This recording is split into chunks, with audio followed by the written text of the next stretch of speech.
बिस्मिल्लाहिर्रहमानिर्रहीम। अस्सलाम वालेकुम टू ऑल ऑफ यू। ये वीडियो नेबोश आजीवन एलिमेंट 3 पार्ट 2 है। पार्ट 1 में हमने जो है ना 3.1 से 3.4 तक टॉपिक कवर किए थे। अब पार्ट 2 में हम जो है ना 3.5 टू 3.8 जो उसके एलिमेंट है सेक्शंस है वो हम कवर करेंगे। 3.5 जो है ना वो मैनेजमेंट ऑफ चेंज का है। जहाँ भी कंपनी में शॉर्ट टर्म प्रोजेक्ट पे काम होता है, जैसे एक्सकेवेशन हो रही है, इसलिए कि एक्सकेवेशन ज़ाहिर बात है कि वो फिर बाद में जब बिल्डिंग बनना शुरू हो जाता है या कोई काम हो जाता है तो एक्सकेवेशन को क्लोज़ करना पड़ता है। इसी तरीके से शॉर्ट टर्म बिल्डिंग प्रोजेक्ट है, रिनोवेशन है या जो है ना डेमोलेशन है। ऐसे किसी भी काम के लिए जहाँ पे मैनेजमेंट ऑफ चेंज आ रहा हो, ऑर्गेनाइजेशन के अंदर वर्क के साथ चेंजिंग आ रही हो, तो उसके लिहाज से प्रॉपरली सेफ्टी प्रोसीजर को इम्प्लीमेंट करना बहुत ज़रूरी होता है। उसकी वजह ये होती है कि जो शॉर्ट टर्म ये जो काम होता है उसमें भी बाज़ औक़ात बड़े सीरियस जो है ना वो हादसे हो जाते हैं। अब इसकी एक एग्ज़ाम्पल ये है कि मैं रिनोवेशन की या डेमोलेशन की जो है ना 2 एग्जांपल दे देता हूँ कि एक बहुत बड़ा ग्रुप था, उसके जो ओनर्स थे वो और उनका जो एम्प्लॉयर था, उनका बेटा, वो उस बिल्डिंग के अंदर रेनोवेशन कर रहे थे टॉप फ्लोर के ऊपर, और वो नीचे जो उनका ऑफिस था वो उसी बिल्डिंग में नीचे मौजूद था। अब उसका जो टॉप फ्लोर था वो कोलैप्स हो गया और उसकी वजह से वो पूरी बिल्डिंग कोलैप्स हो गई। तो काफ़ी सारे उसमें जो लोगों की जो है ना ट्रैपिंग हुई, तो उसके अंदर वो खुद भी थे और बाद में वो दोनों बाप बेटा जो है ना उनकी डेथ हो गई उसी हादसे में। अब अगर उनको पता होता कि ये जो हम काम कर रहे हैं, अपनी बिल्डिंग के स्ट्रक्चर में चेंजेस ला रहे हैं और इससे हमें भी रिस्क है, तो कभी भी वो वहाँ खुद ना होते। तो इस वजह से जहाँ भी हम डिमोलेशन करेंगे या रिनोवेशन करेंगे या एक्सकावेशन करेंगे, तो उसके लिहाज से हमने मैनेजमेंट ऑफ चेंज का प्रिंसिपल है उसको फॉलो करना है। मैनेजमेंट ऑफ चेंज में सबसे पहली जो इम्पोर्टेंट बात है वो है प्रॉपर रिस्क असेसमेंट करना। जब भी हम वहाँ पे कोई एक्टिविटी प्लान करेंगे तो उसके लिहाज से प्रॉपर रिस्क असेसमेंट करेंगे। उसके बाद हम वहाँ उसके लिहाज से जो है ना प्रॉपर प्रोसीजर को डेवलप करेंगे। उसके लिहाज से कॉम्पिटेंट पीपल की हायरिंग करेंगे।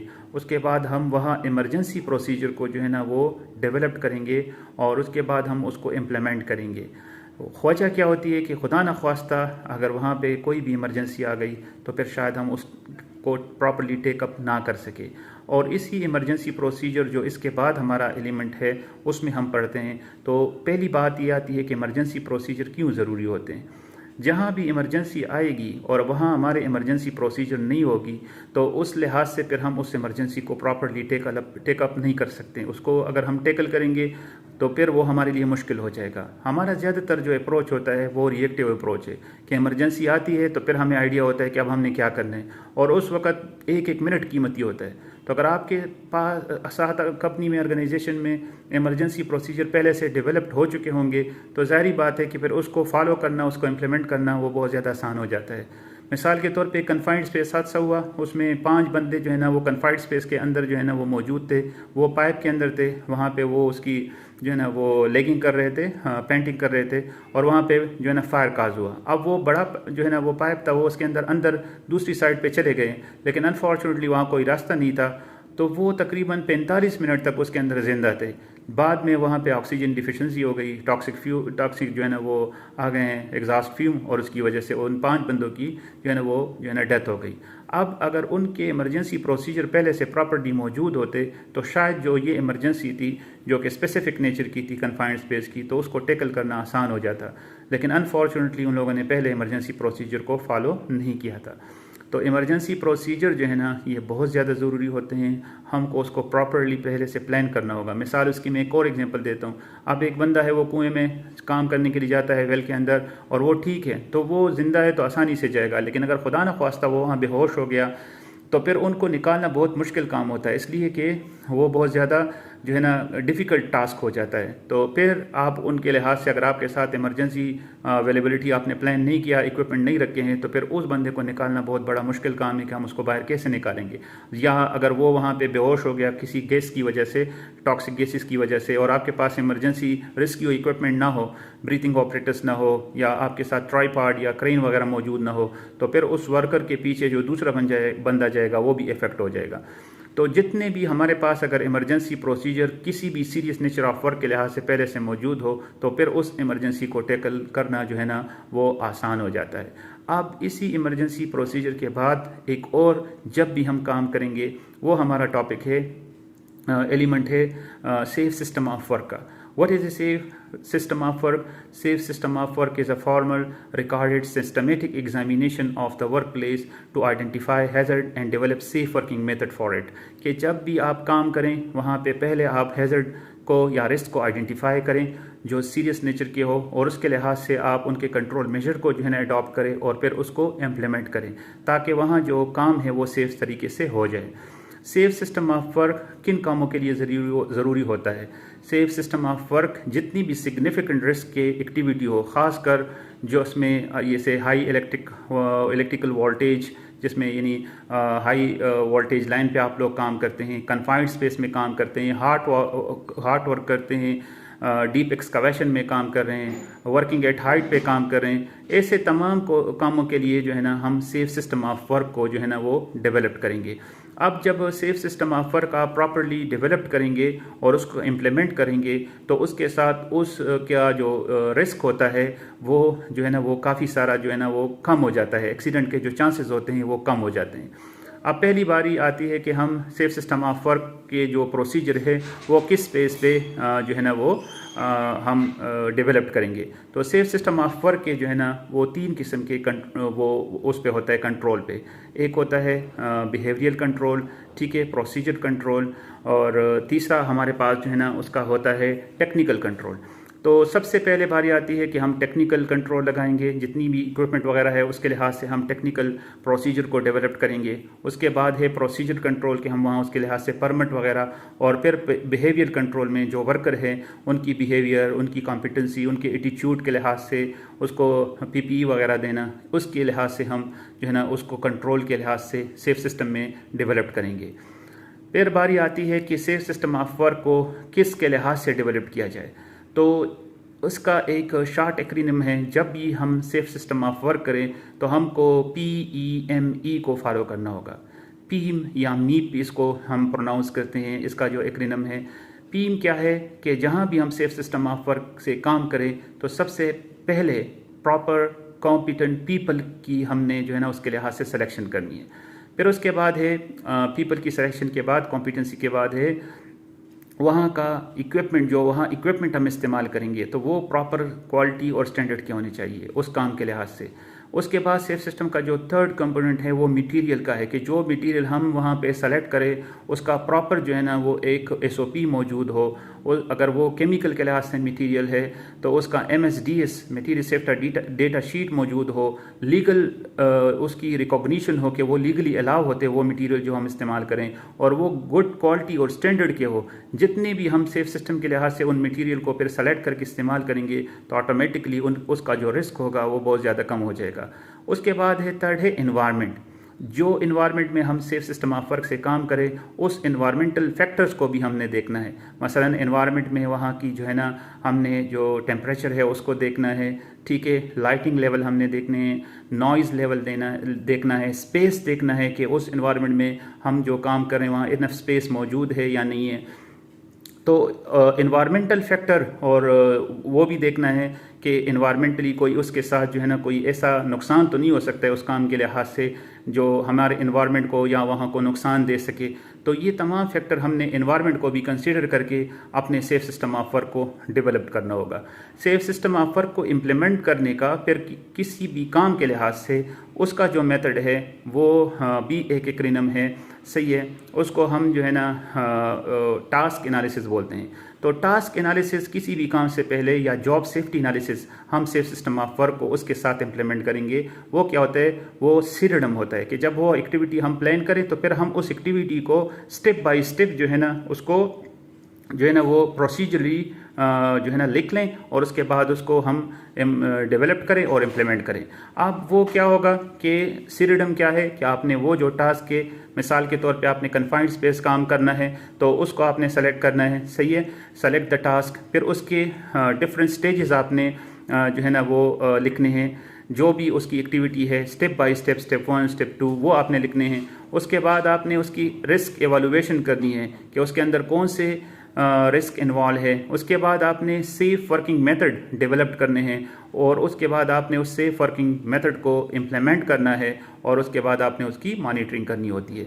तो दिस इज़ अ शॉर्ट की for the safe system of work के सेफ सिस्टम ऑफ वर्क का जो काम है अगेन मैं रिव्यू करवा देता हूँ कि सेफ सिस्टम क्या होता है। सेफ सिस्टम में सबसे पहले आपने जो काम है उसको देखना होता है कि किस काम के लिहाज से सीरियल नेचर ऑफ वर्क है, नॉन रूटीन वर्क है, उसके लिहाज से हमने क्या करना है कि उसका हमने सबसे पहले कंट्रोल डिसाइड करने हैं, टेक्निकल कंट्रोल, प्रोसीजर कंट्रोल और बिहेवियर कंट्रोल। उसके बाद हमने उसके सिलेक्शन करनी है, काम के लिहाज से एक पॉलिसी अडॉप्ट करनी है, स्ट्रेटजी अडॉप्ट करनी है, तो वो पीम के ऊपर बेस करेगी, पीपल, ठीक है, इक्विपमेंट, मटेरियल और एनवायरनमेंट। और उसके बाद जब हम उसको इम्प्लीमेंट करने की तरफ जाते हैं उस एक्टिविटी को, तो हमने सिरिडम को फॉलो करना होगा। Select the task, record different stages of the task, ठीक है, evaluate risk with each stage, then develop safe working method for it, implement safe working method and monitor to ensure its effectiveness. तो फिर safe system of work के बाद जो last topic है वो उसके बाद जो टॉपिक है वो परमिट टू वर्क सिस्टम का है। परमिट टू वर्क सिस्टम क्या होता है कि जो भी काम हम करें वो एक फॉर्मली डॉक्यूमेंटेड प्रोसीजर के साथ काम करें, ख़ासकर वो काम जो सिग्निफिकेंट रिस्क के हो और जो नॉन रूटीन वर्क हो, तो उसके लिहाज से हमने उनका परमिट जो है ना वो बनाना होता है। अब परमिट क्या होता है, ये एक लीगल डॉक्यूमेंट है। एक इसका ये फ़ायदा होता है, ये क्यों बना, परमिट की ज़रूरत क्यों आ गई, इसकी जो है ना रिक्वायरमेंट क्यों आती है कि पहले जब काम करते थे तो क्लाइंट और जो ख़ासकर उसके कंट्रैक्टर है उनके दरमियान में अगर प्रॉपर प्लानिंग और इम्प्लीमेंटेशन ना हो तो फिर उनके दरमियान में कन्फ्लिक्ट आ जाते थे। अब उसको रोकने के लिए ताकि अच्छे तरीके से काम हो जाए और उसमें एक्सीडेंट मिनिमम से मिनिमम पे हो, तो उसके लिहाज से जो है ना वो परमिट टू वर्क प्रोसीजर जो है ना वो अडॉप्ट हो गए। परमिट टू वर्क सिस्टम जो है ना वो किन कामों के लिए होता है, वो भी सीरियस नेचर ऑफ वर्क के जो काम होते हैं, हाई इलेक्ट्रिकल वोल्टेज लाइन पे जो काम होता है, मशीनरी के अंदर अगर आप लोग हाई लेवल मशीनरी है उसके अंदर मेंटेनेंस कर रहे हैं उस पर जो काम होता है, इसी तरीके से कन्फाइंड स्पेस वर्क है, हार्ड वर्क एक्टिविटीज़ हैं, वर्क एट हाइट है, सही है। तो इन तमाम कामों के लिहाज से फिर आप जो है ना permit to work system adopt कर सकते हैं। परमिट टू वर्क सिस्टम में दो मेन कंसर्न जो है ना वो बॉडीज़ होती है। एक एम्प्लॉयर, तो उसका जो पर्सन होता है वो परमिट को इशू करता है तो उसको परमिट इशूअर बोलते हैं, ये एक बॉडी होती है। दूसरा जिसने काम करना होता है तो उसके लिहाज से जो बंदा काम करवाता है तो वो परमिट रिसीवर या परमिट रिक्वेस्टर होता है। आजकल परमिट रिसीवर की भी एज ए स्टूडेंट आपको ये आइडिया हो कि अगर आपको परमिट का प्रॉपरली अंडरस्टैंडिंग हो, उसको आपने प्रॉपरली सीखा हो वीडियोस के साथ, प्रैक्टिकल ट्रेनिंग के साथ, तो परमिट रिसीवर की भी आजकल काफ़ी जो है ना जॉब स्कोप है। अगर हेल्थ एंड सेफ्टी के साथ आप देखें तो ये रिलेटेड है और उसमें काफ़ी जॉब्स आपको ऑफर होती है। मुख्तलिफ ऑर्गेनाइजेशन आजकल परमिट रिसीवर की जॉब को अनाउंस करती है। तो परमिट रिसीवर क्या है कि परमिट रिसीवर परमिट को रिक्वेस्ट करेगा, वो इशूअर को बोलेगा कि हमने ये काम करना है, कहाँ करना है, किस लोकेशन पे करना है, किस वक्त करना है, कितने टाइम का करना है, उसके लिहाज से कौन सी इक्विपमेंट की ज़रूरत होगी, सही है, ये तमाम चीज़ें वो उनको बता देगा। अब इशूअर क्या करेगा, वो परमिट रिक्वेस्टर को या रिसीवर को बोलेगा कि आप इसके लिहाज से ये चीज़ें प्लान करें, हेल्थ एंड सेफ्टी, वहाँ पे आपका रिस्क असेसमेंट हो, JSA हो, PPEs प्रॉपर मौजूद हो, गैस टेस्टिंग हो, अगर और कोई जो है ना इमरजेंसी प्लानिंग हो, वो तमाम चीज़ें वो उससे रिक्वेस्ट कर लेगा। फिर रिसीवर उसको पूरा कर लेगा, इशूअर को बोलेगा कि मेरे साइट पे ये तमाम चीज़ें अवेलेबल हो गई।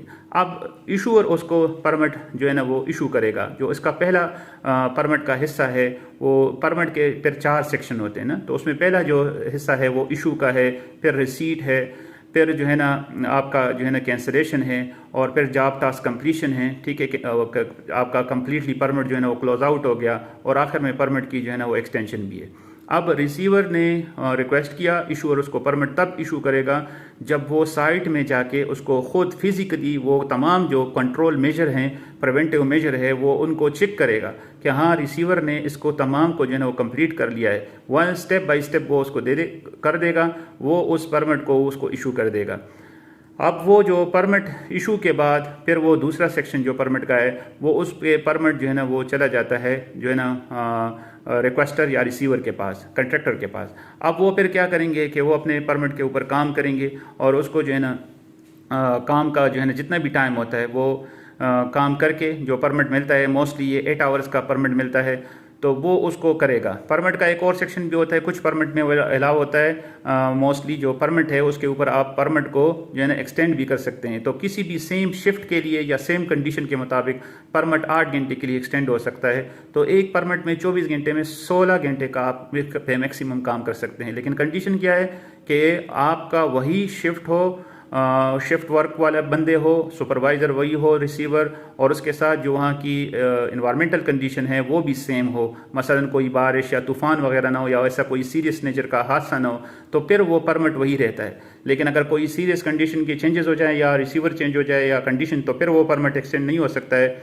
वो परमिट लाजिम फिर आपको न्यू परमिट न्यू शिफ्ट के लिहाज से जो है ना वो करना पड़ता है। अब परमिट में फिर एक है कि जब आपने परमिट को जो है ना वो हैंड ओवर आपने दोबारा करना है, वापस जो है ना अपने जो इशूअर है कि आपने काम ख़त्म कर दिया है, तो परमिट जो है ना वो वापस आ जाएगा इशूअर के पास। रिसीवर उसको बोलेगा कि ये हमने परमिट जो है ना आपको रिटर्न कर दिया, तो रिटर्न ऑफ परमिट हो जाता है। उसके बाद फिर नेक्स्ट स्टेप है परमिट कैंसिलेशन का। फिर अगेन इशूअर जो है ना वो वर्क प्लेस पे साइड पे जाके देखेगा कि वहाँ कोई इन्वायरमेंटल कंडीशन ऐसी तो नहीं है कि जो रिस्की है आफ्टर द वर्क, तो वो उन कंडीशन को देख के फिर परमिट को जो है ना वो क्लोज आउट कर लेगा। तो परमिट प्रॉपर्ली फिर जॉब टास्क कंप्लीटेड के बाद जो है ना वो परमिट क्लोज आउट हो जाएगा, और उसका जो रिकॉर्ड है वो कम से कम 90 डेज तक जो इशूअर है वो उनको मेंटेन करेगा। परमिट के तमाम जो उसके कॉपीज़ होते हैं, 3 किस्म की कॉपीज़ होती हैं, ओरिजिनल कॉपी होती है मोस्टली, फिर 2 कॉपी और होती है साइन बोर्ड के लिए जो साइन बोर्ड पे लगते हैं, ठीक हो गया, और इसी तरह एक और कॉपी होती है जो वहाँ टीम को चली जाती है। तो फिर तीनों को वो रिकॉर्ड के तौर पे, परमिट की रिकॉर्ड के तौर पे वो उनको मेंटेन करेगा। अच्छा, ये जो लास्ट स्टेप है ना जॉब टास्क कंप्लीशन का, एक बहुत बड़ा हादसा हुआ है, पाइपर अल्फ़ा इंसिडेंट हुआ है। वो पाइपर अल्फ़ा इंसिडेंट क्यों हुआ था कि एक शिफ्ट चला गया, दूसरा शिफ्ट आया, उसने परमिट को प्रॉपर्ली क्लोज आउट नहीं किया था, और वो जो पाइपर अल्फ़ा जो वो था रिक था समंदर के अंदर, उसके बाद जब नए शिफ्ट ने उसको स्टार्ट किया तो उससे हादसा हुआ, और वो पूरा का पूरा रिग जो था ना वो ब्लोन अप हो गया, और एक बहुत बड़ा हादसा की सूरत में जिसमें लॉस भी हो गए, कीमती ज़िंदगियाँ चली गई, और एक कंपनी को बहुत बड़ा लॉस हुआ फाइनेंशियली भी, तो इन्वायरमेंट को भी बहुत बड़ा लॉस हुआ। तो ये है कि परमिट की क्लोजिंग आउट भी बहुत ज़्यादा इंपॉर्टेंट हैसियत रखती है। अच्छा, अगर परमिट पर एक दिन में कुछ परमिट ऐसे भी होते हैं जैसे GWP है, जनरल वर्क परमिट है, आपका वही काम है, आज काम हुआ, तो फिर उसके अंदर हो सकता है कि उसकी नेक्स्ट डे के लिए भी एक्सटेंशन हो। अगेन वो कब एक्सटेंशन उसको कैसी होगी कि इशूअर बाकायदा साइन करेगा, फिर रिक्वेस्टर उसको साइन करेगा, फिर वो परमिट जो है ना नेक्स्ट डे पे जो है ना इशू हो जाएगा, अगर वही शिफ्ट हो, वही काम हो और वो कंप्लीट नहीं होगा। तो ये परमिट के सेक्शंस है और परमिट की डिटेल थी। आखिरी जो हमारा जो जीवन एलिमेंट 3 में टॉपिक है वो फर्स्ट एड का है या इमरजेंसी प्रोसीजर का। ख़ासकर जो फर्स्ट एड है उसकी जो प्रोविज़न है वो ज़्यादा ज़रूरी है। फ़र्स्ट एड में ऑर्गेनाइजेशन जो है ना वो 3 किस्म की जो है ना वो रिक्वायरमेंट है फ़र्स्ट एड की। वो प्रॉपर फैसिलिटीज़ प्रोवाइड करेगा, मतलब जो फ़र्स्ट एड है उसके लिहाज से जो फ़र्स्ट एड रूम्स हैं वो प्रोवाइड करेगा। उसके बाद फ़र्स्ट एड इक्विपमेंट प्रोवाइड करेगा, जो भी प्रॉपर फ़र्स्ट एड इक्विपमेंट है जिसमें स्ट्रेचर्स हैं या मुख्तलिफ फ़र्स्ट एड बॉक्सेस हैं वो उनको प्रोवाइड करेगा। और उसके बाद फ़र्स्ट एडर को अगर सीरियस जगह है, सीरियस नेचर ऑफ वर्क हो रहा है, तो वहाँ पे फिर कॉम्पिटेंट प्रॉपर जो ट्रेन फर्स्ट एडर है उसकी प्रोविज़न करेगा। ये डिपेंड करता है फर्स्ट एड की जो प्रोविज़न है वो नेचर ऑफ वर्क पे कि काम कैसे हो रहा है, कितना है, सीरियस है या नहीं है। जो जॉब लोकेशन है जहाँ पे आप जॉब करते हैं वो कितना सिटीज़ के साथ है या दूर है, उस पर डिपेंड करता है। ठीक है, उसके बाद रिस्क लेवल पे है कि कितना रिस्क उसके अंदर मौजूद है, नंबर ऑफ़ पीपल कितने हैं, ठीक है, साइट लोकेशन जो है ना वो कितने स्प्रेड पे है, मतलब 2 किलोमीटर पे, 1 किलोमीटर पे, शिफ्ट सिस्टम में उसमें देखेंगे कि कितने शिफ्ट है।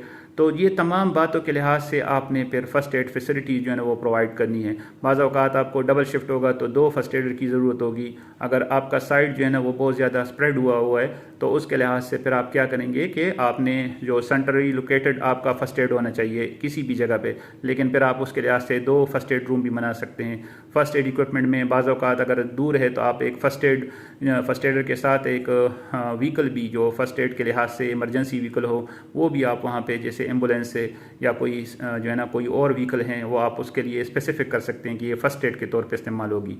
तो कंपनी में तो ज़्यादातर आजकल जो है ना वो फ़र्स्ट एडर का सिर्फ यही रोल होता है कि फ़र्स्ट एड इमरजेंसी को वो डील कर लेता है, फिर जो वहाँ की जो गवर्नमेंट बॉडीज़ होती है रेस्क्यू वगैरह उनको कॉल कर लेता है, उनकी टीम आ जाती है। लेकिन उससे पहले जो फ़र्स्ट एडर होगा वो उसको प्रॉपर जो है ना वो CPR या जो है ना ED अगर मौजूद हो तो उसकी जो रिकवरी चांसेस हैं तो वो उसको बढ़ाता है। First aid, what is mean by first aid, कि हम किसी भी इंजर्ड वर्कर को before the proper professional team arrive to our side हम उसको क्या करते हैं, हम उनको जो है ना उनकी रिकवरी चांसेस को बढ़ाते हैं।